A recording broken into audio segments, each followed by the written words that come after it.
नमस्ते, प्रणाम। मैं हूँ आपकी वंदना, स्वागत करती हूँ शशि उपाध्याय ऑफिशियल के चैनल पे फ्रेंड। आइए प्यारा सा छोटा सा विवाह गीत। विवाह गीत लेके आए हैं। कैसे लगेगा कमेंट बॉक्स में बताइएगा और चैनल को सपोर्ट करिएगा, अपना ढेर सारा प्यार आशीर्वाद दीजिएगा।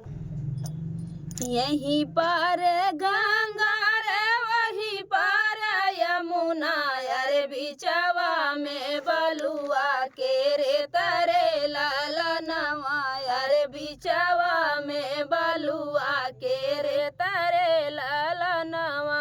वहीं रे बलुआ मेरा लिया बस तू है, अरे अच्छा अच्छा मऊरा बनाऊ रे ललनवा, अरे अच्छा अच्छा मऊरा बनाऊ रे ललनवा।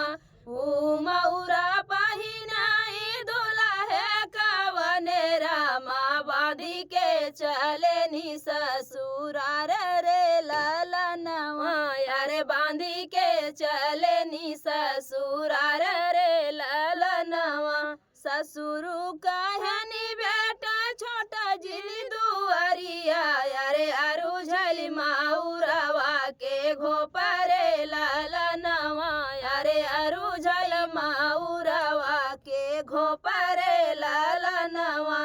तनिए कदिया ना देखवा मोरी धनिया, अरे बिना तेऊ माऊरवा के घोपरे ललनवा, अरे बिना तेऊ माऊरवा के घोपरे ललनवा। कैसे के दिया ना देखाई मोरे स्वामी, अरे बैठल बाटे नैहरे के लोग रे ललनवा, अरे बैठल बाटे नैहरे के लोग रे ललनवा। आजू के रतिया ला जायु मोरी धनिया, अरे भिनी देखियो अपन काजरे ललनवा, अरे फिर देखियो अपन काजरे ललनवा।